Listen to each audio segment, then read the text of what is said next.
All right, now just remember, the faster you breathe, the faster you use up your air. Relax. Tranquilo, okay? Matthew and Yani, welcome to a state with no water. A state with no water. Well, everywhere has water and everywhere is affected by Well, we have what we happens. have some lakes, but nothing like Yeah. this movie, 47 meters down. Wow. I jumped a few times, guys. Oh, good. Yeah, Yeah, and good. critics aren't supposed to do that. We show our emotions like that, but this one will grab you. At least it did me and a lot of my friends as well. Would you guys both agree that this film is a terrifying story of survival? Yeah, that's a very precise way to describe it. Thank you, Matthew. Yeah.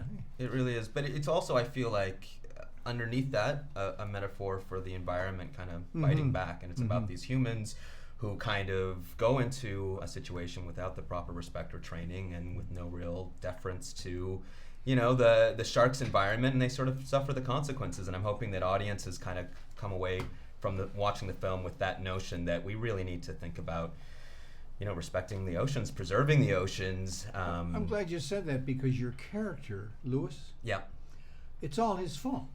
Well, wait a second. There's a lot of blame to go around here. That this whole situation. I got very excited. I met a very pretty girl, and Mandy and Claire end up in this situation because very true. Your character enticed them to do that. Well, and going along the metaphor, it's all my character's trying to, we're trying to make a buck by showing these tourists the ocean, sure. and there's, catastrophic effects there. So we really do need to take our time to understand how fragile the planet is, I agree. and in this case, the sharks bite back. Matthew, your character, Captain Taylor, what can we tell about him just by looking at his boat? Well, he's an expatriate. He doesn't have a lot of money. He's probably living hand to mouth. He doesn't seem like a mean person or an alcoholic or anything like that. He's just somebody who's trying to make ends meet.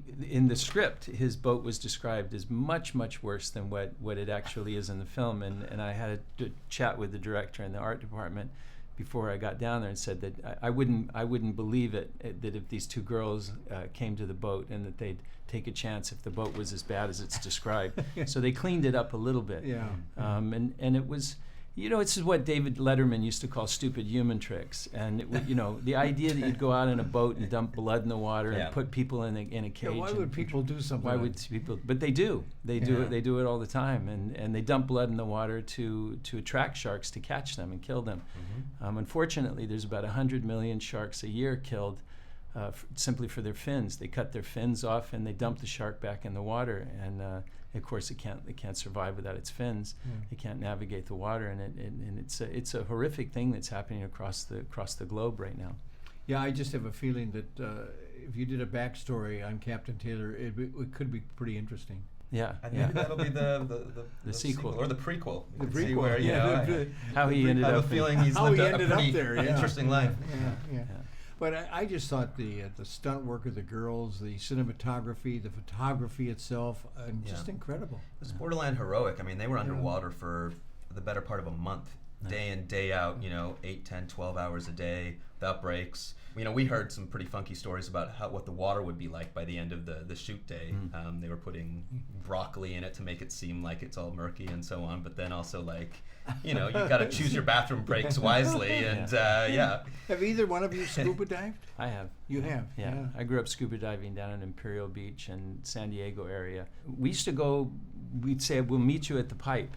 There was a pipe that came out in Point Loma, and the water was always warm there in Point Loma, and there were always a lot of abalone and lobsters. We didn't go very deep. We went, within 40 feet, so we've discovered when we were graduating from high school, the reason the water was so warm and what was coming out of the pipe was sewage. And that's why there was so much lobster and abalone. So I kind of gave up scuba diving for like two decades. If you like suspense, if you really like suspense, don't miss 47 meters down. You will not be disappointed.